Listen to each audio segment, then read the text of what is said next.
আমি অনেক বছর ভেবেছি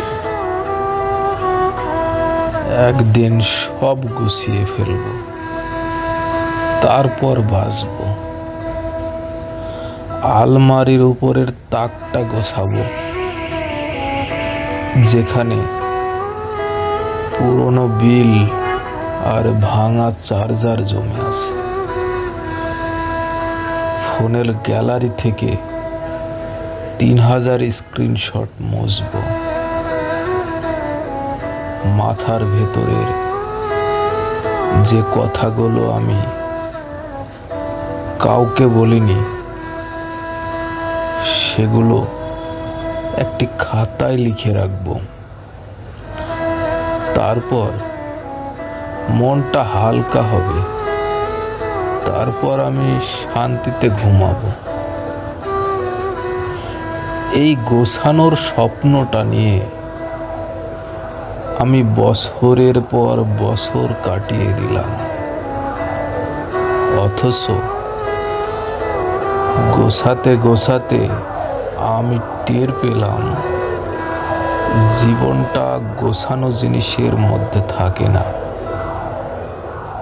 জীবন থাকে অগোছালোর ভেতর।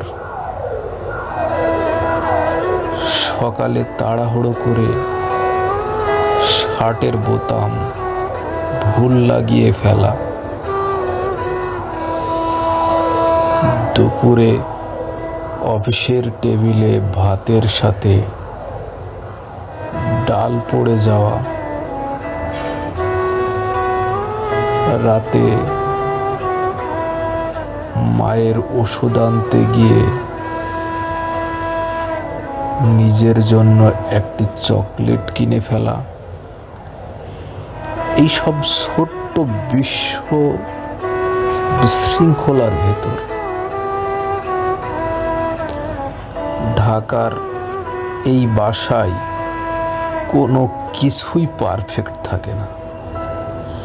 বারান্দায় কাপড় শুকায়, পাশে একটা মগে চা ঠান্ডা হয়, জানালার বাইরে রিকশার বেল বাজে। আমি আগে ভাবতাম এইগুলো ঠিক করতে হবে, এখন ভাবি এইগুলোই তো আমার জীবনের শব্দ।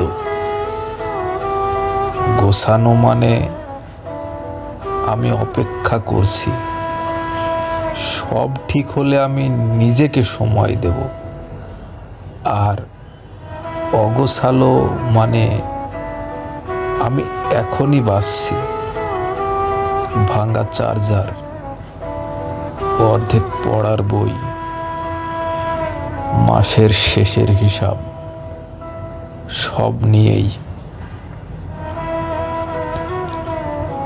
তাই আমি আর গোছানোর জন্য বাঁচি না, আমি বাঁচার জন্য একটু অগোছালো থাকি। কারণ যেদিন সব পরিপাটি হয়ে যাবে, সেদিন হয়তো আমার হাতে আর কিছুই থাকবে না যেটা নিয়ে আমি ব্যস্ত থাকবো।